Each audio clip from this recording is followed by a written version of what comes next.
চেনা ইতিহাস হঠাৎ করে অচেনা হয়ে উঠেছে। বহুল পরিচিত ইতালীয় নাবিক ক্রিস্টোফার কলম্বাস, যার নামের সঙ্গে জড়িয়ে আছে আমেরিকা আবিষ্কারের কাহিনী, তার পরিচয় নিয়ে দেখা দিয়েছে বিস্ময়কর এক সন্দেহ।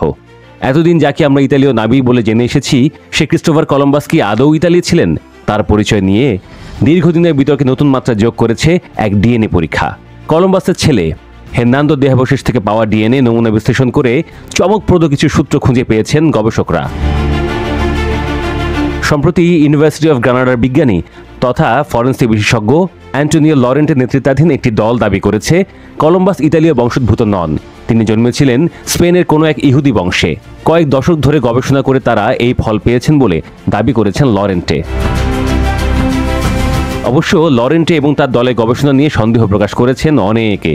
তাদের প্রধান অভিযোগ, লরেন্টেরা কোনো প্রমাণ দেখাননি, ডিএনএ পরীক্ষা রিপোর্ট প্রকাশ করা হয়নি, কোন ডিএনএ কিভাবে বিশ্লেষণ করে তারা কলম্বাসকে স্প্যানিশ আখ্যা দিচ্ছেন সেটিরও ব্যাখ্যা দেওয়া হয়নি।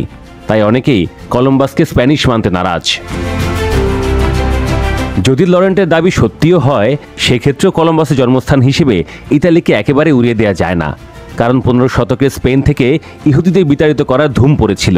সেই সময়ে প্রাণে বাঁচতে অনেক ইহুদি পরিবার ইতালিতে আশ্রয় নিয়েছিল। তবে এই ঘটনা কলম্বাসের জন্মের অনেক পরে। কলম্বাসের জন্ম আনুমানিক 1451 সালের মে মাসে। ধারণা করা হয় স্পেনের আইবেরীয় উপদ্বীপে সেফারডিক ইহুদি গোত্রের কোনো এক পরিবারে জন্ম নিয়েছিলেন কলম্বাস।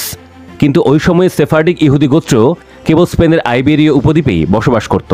আর এখানেই দানা বেঁধেছে সন্দেহ। অনেকের মতে কলম্বাসের জন্ম ইতালির জেনোয়ায়। তাহলে ওই সময় একজন সেফারডিক ইহুদি কিভাবে ইতালিতে জন্ম নিলেন তা নিয়ে প্রশ্ন তুলেছেন ইতিহাসবিদরা। আর এ কারণেই কলম্বাসের জন্মস্থান নিয়ে যুগ যুগ ধরে বিতর্ক চলে আসছে।